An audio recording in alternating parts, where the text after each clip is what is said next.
I will suggest a protocol by which you can achieve a better relationship to your activities and to your dopamine system. In fact, it will help tune up your dopamine system for discipline, hard work, and motivation. Hard work is hard. Generally, most people don't like working hard. Some people do, but most people work hard in order to achieve some end goal. End goals are terrific and rewards are terrific, whether or not they are monetary, social, or any kind. However, because of the way that dopamine relates to our perception of time, working hard at something for sake of a reward that comes afterward can make the hard work much more challenging and make us much less likely to lean into hard work in the future. Let me give you a couple examples by way of data and experiments. There's a classic experiment done actually at Stanford many years ago in which children in nursery school and kindergarten drew pictures. And they drew pictures because they like to draw. The researchers took kids that like to draw and they started giving them a reward for drawing. The reward generally was a gold star or something that a young child would find rewarding.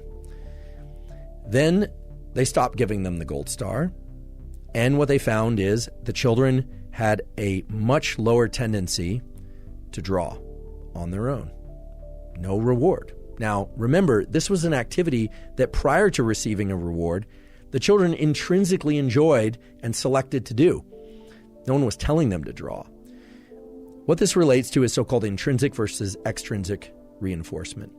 When we receive rewards, even if we give ourselves rewards for something, we tend to associate less pleasure with the actual activity itself that evoked the reward. Now, that might seem counterintuitive, but that's just the way that these dopaminergic circuits work. And now understanding these peaks and baselines in dopamine, which I won't review again, this should make sense. If you get a peak in dopamine from a reward, it's going to lower your baseline, and the cognitive interpretation is that you didn't really do the activity because you enjoyed the activity, you did it for the reward.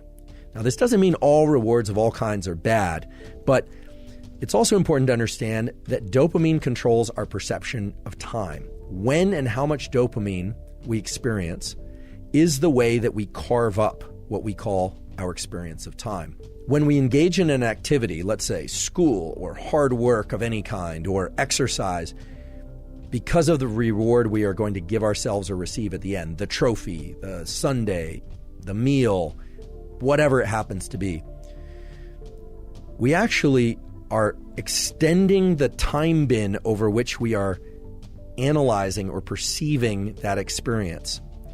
And because the reward comes at the end, we start to dissociate the neural circuits for dopamine and reward that would have normally been active during the activity. And because it all arrives at the end, over time, we have the experience of less and less pleasure from that particular activity while we're doing it. Now, this is the antithesis of growth mindset. My colleague at Stanford, Carol Dweck, as many of you know, has come up with this incredible theory and principle, and it actually goes beyond theory and principle, called growth mindset, which is this striving to be better, to be in this mindset of I'm not there yet, but striving itself is the end goal. And that, of course, delivers you to tremendous performance. It's been observed over and over and over again that people that have growth mindset, kids that have growth mindset, end up performing very well because they're focused on the effort itself. And all of us can cultivate growth mindset. The neural mechanism of cultivating growth mindset involves learning to access the rewards from effort and doing. And that's hard to do because you have to engage this prefrontal component of the mesolimbic circuit. You have to tell yourself, okay, this effort is great. This effort is pleasurable, even though you might actually be in a state of physical pain from the exercise, or I can recall this from college, just feeling like I wanted to get up from my desk, but forcing myself to study, forcing myself. What you find over time is that you can start to associate a dopamine release. You can evoke dopamine release from the friction and the challenge that you happen to be in. You completely eliminate the ability to generate those circuits and the rewarding process of being able to reward friction while in effort if you are focused only on the goal that comes at the end, because of the way that dopamine marks time. So if you say, oh, I'm going to do this very hard thing, and I'm going to push and push and push and push for that end goal that comes later, not only do you enjoy the process of what you're doing less, you actually make it more painful while you're engaging in it. You make yourself less efficient at it, because if you were able to access dopamine while in effort, dopamine has all these incredible properties of increasing the amount of energy in our body and in our mind, our ability to focus by way of dopamine's conversion into epinephrine. But also, you are undermining your ability to lean back into that activity the next time. The next time you need twice as much coffee and 3 times as much loud music and 4 times as much energy drink and the social connection just to get out the door in order to do the run or to study. So what's more beneficial, in fact, can serve as a tremendous amplifier on all endeavors that you engage in, especially hard endeavors, is to not start layering in other sources of dopamine in order to get to the starting line, not layering in other sources of dopamine in order to be able to continue, but rather to subjectively start to attach the feeling of friction and effort to an internally generated reward system. And this is not meant to be vague. This is a system that exists in your mind, that exists in the minds of humans for hundreds of thousands of years, by which you're not just pursuing the things that are innately pleasurable, food, sex, warmth, water when you're thirsty.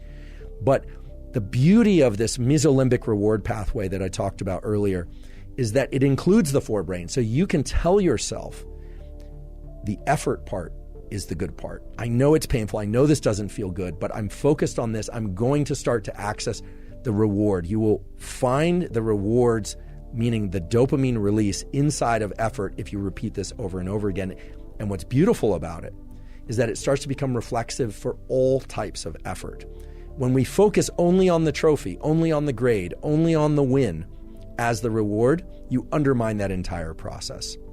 So how do you do this? You do this in those moments of the most intense friction. You tell yourself, this is very painful, and because it's painful, it will evoke an increase in dopamine release later, meaning it will increase my baseline in dopamine. But you also have to tell yourself that in that moment, you are doing it by choice and you're doing it because you love it. And I know that sounds like lying to yourself, and in some ways it is lying to yourself, but it's lying to yourself in the context of a truth, which is that you want it to feel better. You want it to feel even pleasurable. Now, this is very far and away different from thinking about the reward that comes at the end, the hot fudge sundae for after you cross the finish line. And you can replace hot fudge sundae with whatever reward happens to be appealing to you.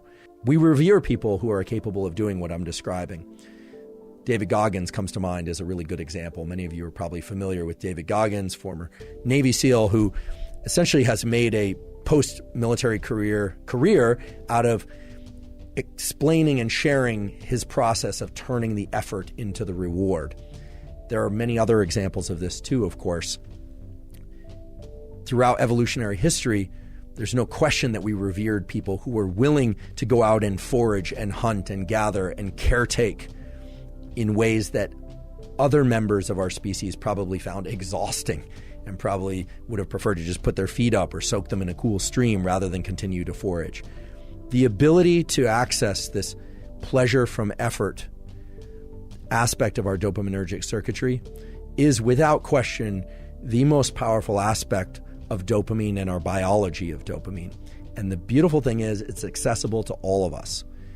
But just to highlight the things that can interfere with and prevent you from getting dopamine release from effort itself, don't spike dopamine prior to engaging in effort. And don't spike dopamine after engaging in effort. Learn to spike your dopamine from effort itself.